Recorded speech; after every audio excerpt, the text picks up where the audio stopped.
Welcome to another episode of No Dirty Whites by Saint and Olivia. yes. So this week we have another interesting topic to talk about. So this topic came about the fact that the CSA 20 right now is happening and there's literally no crowds. And they are charging people to go watch matches that have no people. But we're not talking about the charging part, or we're talking about the fact that there is no people there. And now our contention is not necessarily more of there is no people, or what we're discussing is why is there no what do you call this, one-on-one, was it person to person marketing? Why are they not going on the ground to talk to people, and how does that really happen in terms of cricket itself? Um, they're not doing the road shows. And I think they're not doing road shows, and I think road shows are very important. Saint just mentioned about the fact that there's no crowds in the stadiums. And I mean, I'm not the most eloquent person when it comes to these things, but I am experienced enough to understand that bums on seats won't happen if no promotion is happening, if no roadshow activities are happening, if it's just the promotions that are within the media spaces, within not even the media spaces entirely, but it feels like CSA is coordinating a tight knit circle of informing those who need to know according to who they feel needs to know, and maybe neglecting the fact that in order to get bums on seats, um, they do need to do roadshows, or unions, associations, and so forth need to do roadshows. I agree with you because I don't really think this one is A CSA a thing. CSA problem. Okay. I think it's more of the unions. And one thing that we are talking about is right now in South Africa we're going to elections, and one of the biggest things that is happening is that the parties, the political parties, they are doing on the ground movement. Not so long ago, well, this was last year, I think. EFF filled up Oh, a the biggest, stadium, yes, yeah. the biggest stadium in South Africa, with members. Which And stadium was it again? I think it was the FNB Stadium, Was it? Oh, aka the Soccer City.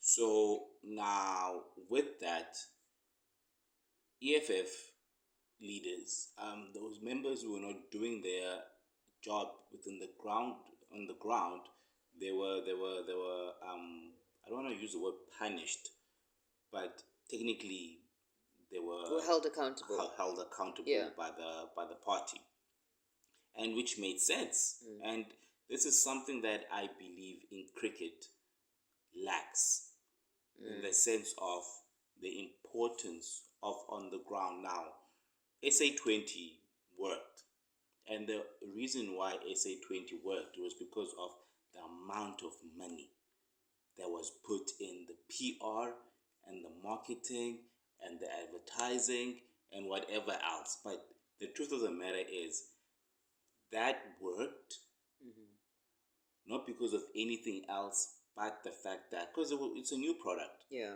And yes, people like new things, but people like new things that are properly marketed. You have the iPhone when it first came.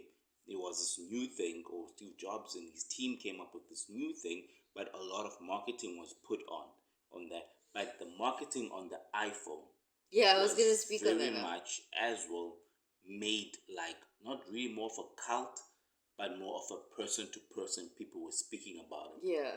And this is what I feel cricket as well lacks. Our unions are not doing, in the sense of, but there are people who love cricket, there are people who follow cricket, there are people who like cricket, but one thing that they are not doing is being on the ground and talking to the forces or the cricket lovers on the ground. Learn from the politicians. be it ANC, whether you hate them or love them, EFF, whether you hate them or love them, even the DA is learning that. They were doing something yesterday in town. Oh yeah, that was a sight. Yes. So can I just jump in on that? I'm not a really political person. I try not to engage in politics. But yesterday on our way to the CX masterclass, or on our way back, was it back or two? Back, yes. On our way back from the CX masterclass, we saw the DA standing in Gardens. If you know how Gardens is built, Garden Center, if you know where Garden Center is in Cape Town, you know that across it is probably the DA offices, or used to be. I'm not sure whether they're still there. But in that corner at the robots, the Democratic Alliance Party was picketing or canvassing or promoting the vote for DA aspect. Now, it was interesting because at the end of the day, it was unexpected. It was like in your face, and for a moment, for me, I was like, "Oh, that's really good on the ground PR." And again, even that one is not necessarily on the ground. It's more like human billboards, because they're not really talking to people at that Yeah. point. They're shouting at us and telling us to Shouting at hoot. people who are driving. Yes. So that's what it is. So again, going back to cricket, I really think this is something that cricket can also learn from organized crime. I'm gonna say no. I'm very touchy about that. Be touchy, but it's the truth. I say this in that sense of, take drug dealers. What the one thing that they do? They have people on the ground promoting or doing the job, The product. moving the product. This Okay. is something that we need to learn. Remove the illegal part of everything. Take the business part, and maybe then cricket can start surviving, because it's not necessarily the concept of people don't like cricket. SA 20 proved that People love like cricket and they're hungry for it. What do you call this thing? Test cricket proves it. The Pink Day Audi proves it. But how much does that cost? Yeah. At what cost to go to that level? And now to a point where even South African cricket lovers don't really, the only main thing of them, what do you call this thing of pushing cricket is, they feel like that's how you need to advertise or push cricket capacity. Yeah. You go to school cricket. School cricket is not as packed as rugby. Why is that? Yes, because there's no on the ground marketing and PR of At it. the high There's level no as promotion. well. So what do we need to do? We need to get out there. Week Speak in to schools. Exactly. Week in, week out, boys are playing Sports, cricket. Yeah.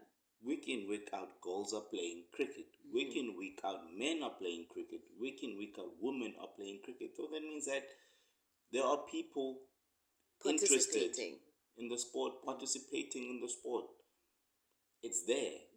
Why is it a cult that we can't even make a church out of? Okay, so I just want to touch base before we end this podcast. I want to touch base on the cult effect of specific things that Sent mentioned. I'm gonna speak on Apple, the brand, just to expand a little on what he said.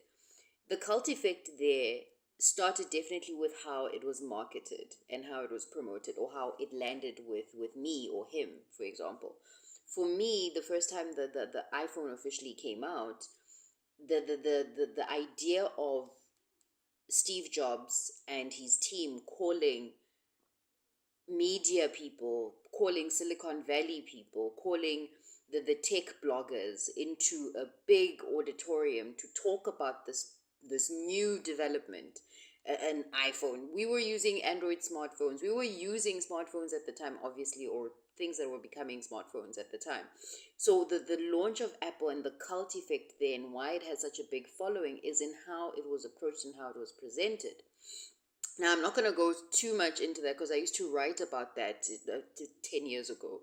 But it was one of those things where you wanted to be part of that space because of how people are talking about it.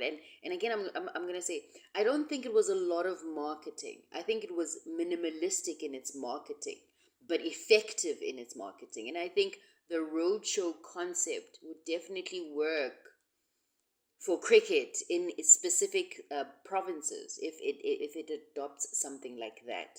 Now, put aside the iPhone and Apple and how they did things. Take into consideration what Sent just mentioned as well about political parties. I'm not going to go on organized crime. I mean, that's a topic for another day. But on political parties and how they canvass or how they petition people and how they engage the audience. They're on the ground. We might not like how they do it. We might not even like seeing them on the ground. But the fact of the matter is they're on the ground. Now, what cricket has done, it's created even a perception of elitism. We know cricket is an elite sport. We understand cricket is an elite sport.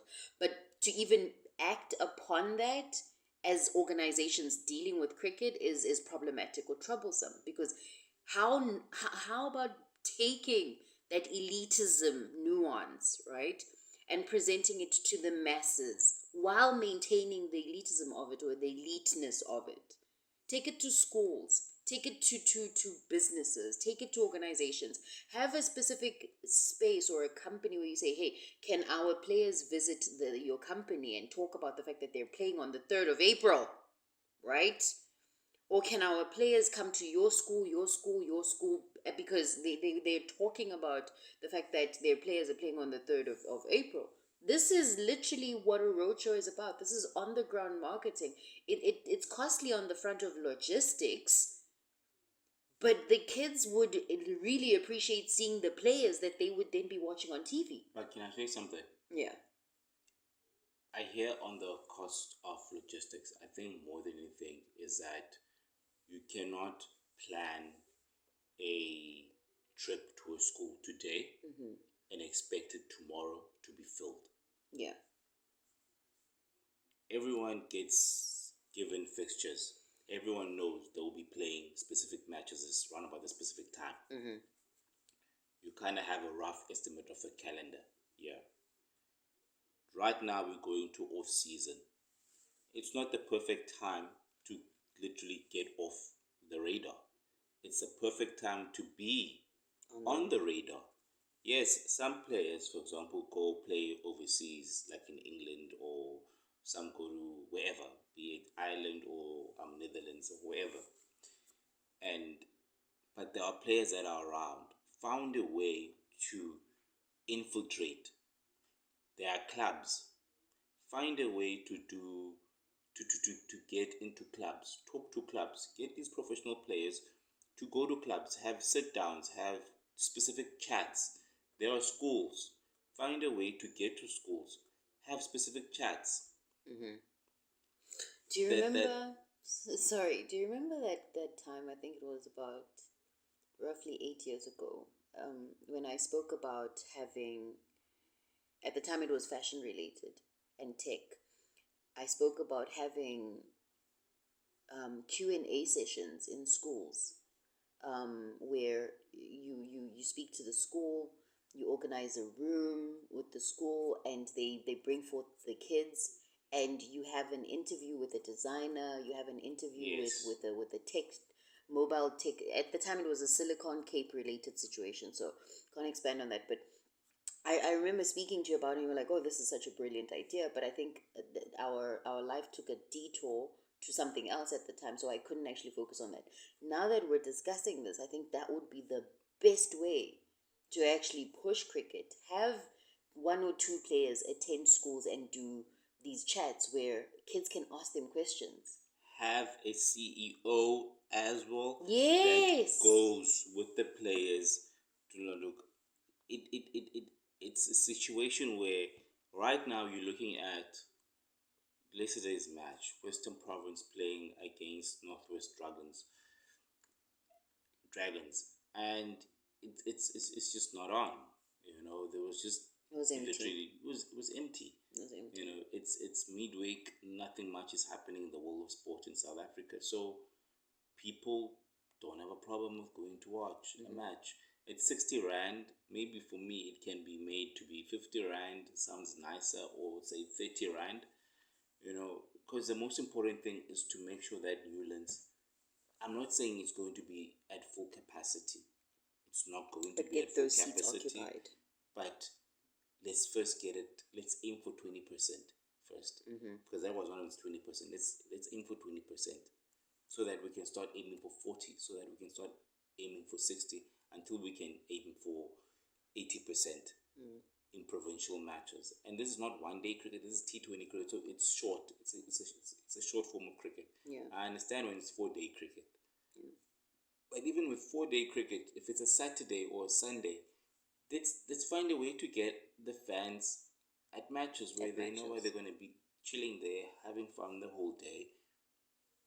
But yes, without really making this long, I really think that Southern cricket unions, but now I'm very specific on Western Province, because I was watching that match yesterday. There needs to be ground force. Learn from the politicians.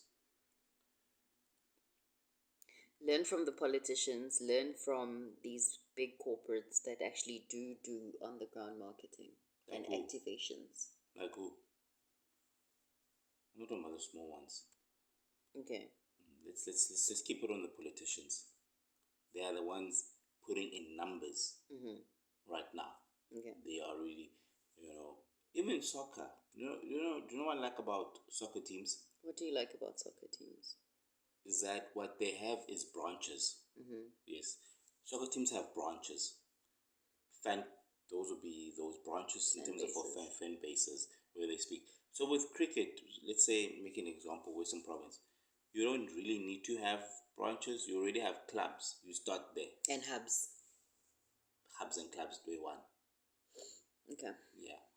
But yes, that was me. That was my last point. What's your last point? So that please conclude this for us, and then we're out. My conclusion is the same thing that I was saying from the beginning. Similar to you, I think unions need to roll up their sleeves and get dirty and get into the mud and drive to schools and drive to spaces where there's ample people to speak of cricket and promote it. And I think CSA should endorse it. That my mention of CSA is more often about endorsing concepts and ideas that speak directly to the promotion of the sport in spaces which you would unlikely see it. And what they also should do? No. If a stadium is less than 20%, Yeah. fine the association. Yes, that would be fun. And then give the money. That's something new. That's a good topic. Definitely find the unions for not filling up the spaces. CSA, that's for you. Oh, that would be just 20%. That would slap. Just 20% for vibes. Okay, not to make this any longer. It was supposed to be 16 minutes. I hope you guys have, or we hope you guys have a lovely weekend. This is No Dirty Whites for 4